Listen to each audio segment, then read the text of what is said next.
Hello, hello, hello. Good evening. Welcome to episode 44 of the Home Fronts. Tonight we are going to talk about how to prepare for closing. I will give you guys a few minutes to jump on, or just a few seconds.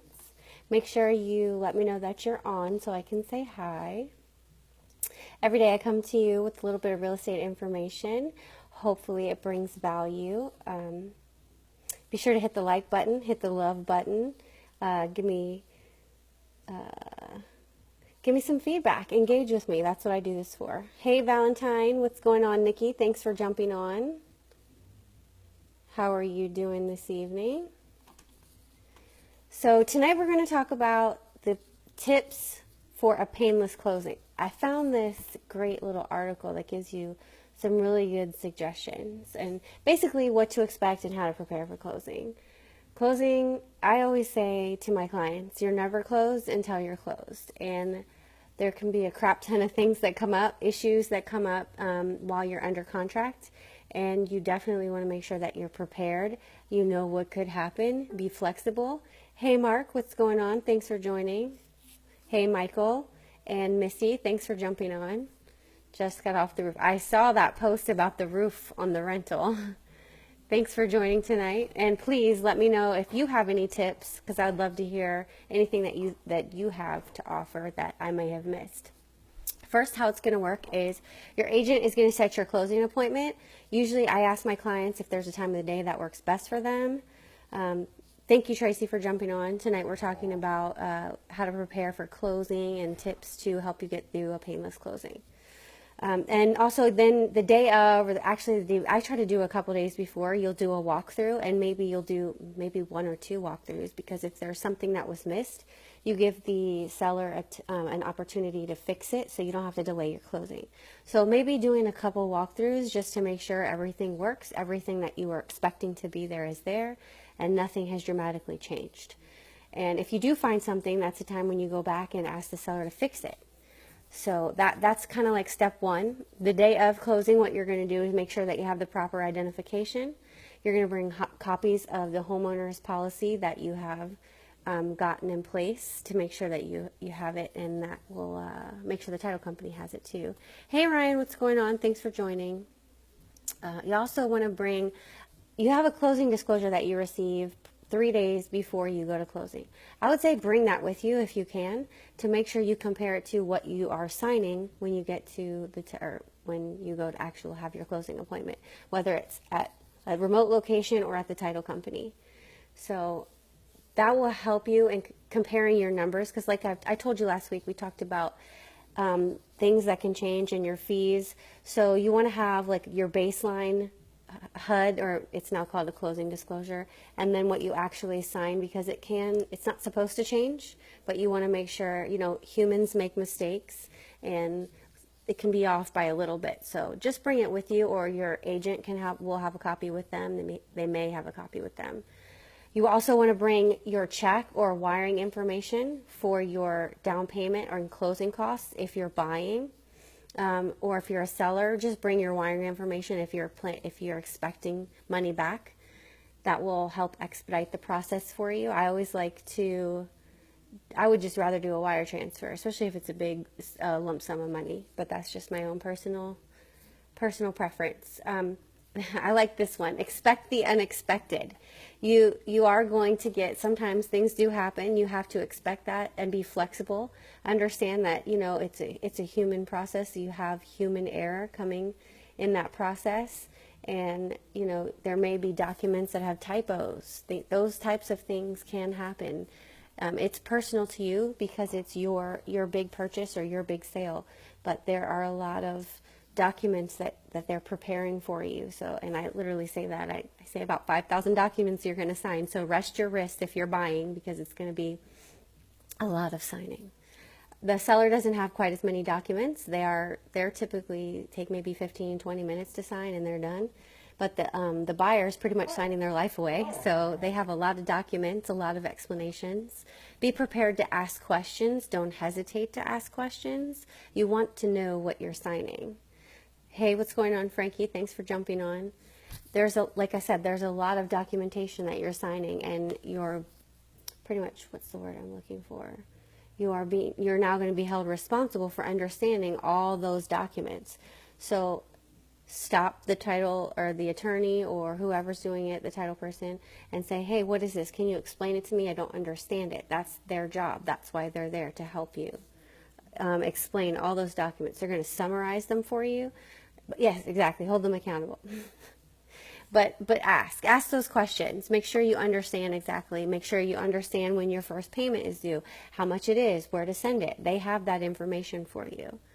And ask them to go through the closing disclosure for you, also called the ALTA. Make sure that you understand what you're paying line by line. They will break those payments down, or the amounts down for you. Your realtor will look it over beforehand. Sometimes they don't give it to us directly and we have to ask for it, but it's our job to review it to make sure we know what to look for. So just make sure you compare, or ask your realtor to compare if you're not good with numbers, making sure that it looks correct. I always tell people, go through it yourself. You should know how. I can help you do the numbers and make sure, but you want to understand it. This is a huge purchase for you. Like I said, be flexible. Dates may change. I mean, anything could come up and it could push it a day or two. Piece of paper is missing. Somebody didn't sign off on something. I mean, anything could come up. So just be flexible.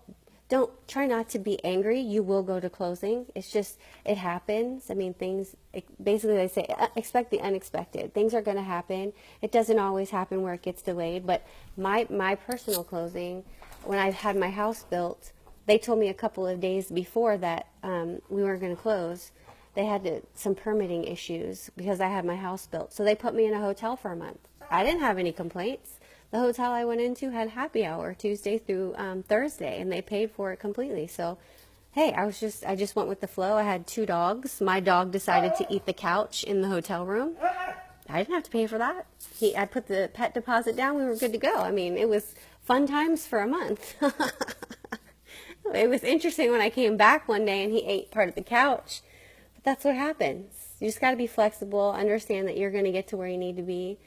And as long as you are reasonable and rational, you can get through it. It's good to go. Make sure all the utilities are in your name the day of closing, or out of your name, depending on if you're buying or selling. If you're the seller, bring all the keys, bring everything with you that you want to transfer over. Leave your garage door openers behind. Make sure that everything that conveys with the property is left in the property. Don't try to take something out, and it could cause a major problem for you in delayed closing if you do that. Things to avoid. You definitely want to avoid large cash deposits into your checking account. Don't spend a whole lot of money. Don't go open up any new credit lines. Don't switch jobs. These are all big no-nos. You don't want to do any of these things. After he ate the couch, you went down. Yes, exactly. I had to figure out something to do when he ate the couch because I was quite upset. I didn't know what they were going to do to me. But just avoid any major changes in your life with regards to money, jobs, credit, any of those things. I always tell everyone to talk to your loan officer. We're going through closing with my brother, and he got upset with me because I said, don't put any large cash deposits in your checking account. He said, I'm a bartender. What do you mean I can't do that? I said, just check with the loan officer. Always check with the loan officer when you're under contract. You don't want to create any issues. You don't want to have to create a situation that you have to explain yourself in. It just makes it smoother and easier for you. And yeah, you may feel like you're under scrutiny and you can't spend your own money, but it makes a big difference. It makes it a lot less stressful for you if you just keep everything the same. Don't try to do too much. Let me scroll back through some of these comments. Rick said he's been in sales for 25 years in automotive. That's awesome, Rick. And Jackson said 30 years in auto finance. So do you guys see a lot of the same things? I mean, as far as like credit and spending and things like that? What about residual income? Well, basically, when I say don't make any large cash deposits, you want to keep it where you don't have like thousands of dollars that you're putting in and they're wondering where it came from. If you have a paper trail for everything that's going into your account or out of your account, then it's fine. But the bottom line is they don't want to see these large cash deposits, like where did these come from? Because then they're going to want a paper trail. So that's the point of that, you know. Just try to keep everything the same while you're under contract. What's going on, Tyrell? Thanks for joining this evening. I think I covered everything. Basically, I said bring the proper identification, have all your policies and documents with you, bring money, make sure you have the money for your deposit or your closing costs. Expect the unexpected and be flexible. Closing dates may change. You said freelance designer, some jobs go to. Well, yeah, but you can also, I mean, that doesn't mean you're getting a large cash deposit. You can, that can be, you know, through PayPal or, you know, through bank transfers, and that's okay if it works like that. Ask questions, review all your documents, make sure you understand everything that you're signing, and make sure all the utilities are in or out of your name, and bring all your keys. And we just talked about all those things to avoid. Okay, yeah. But if you have any more questions, because I know we had talked before about you possibly getting ready to buy, but I think you just renewed. So let me know and I can help you with those questions. You know, I think it's pretty simple. Keep large cash deposits from going into your checking account. Don't spend a lot of money. Don't open any new credit lines. I know you get excited and you want to purchase all this furniture, but don't do it just before you go to closing. That could cause a minor disaster for you. So if you guys have any questions, if you're looking to get the process started, feel free to get with me. You can send me a private message. I'm on Snapchat, Twitter, Facebook, and all my videos I put over on YouTube in case you want to go back and refer to something. I definitely will, Ryan. I definitely will get with you. But again, thank you guys for spending the time with me. Share this out. Don't be selfish with the information. I want to help you as much as possible. And if you have any questions that you'd like me to discuss further, please don't hesitate to ask. Look, this guy wants to get in here tonight. Oh, he decided to roll out. He was being awfully nosy. Well, anyway, thank you guys again, and I will see you tomorrow.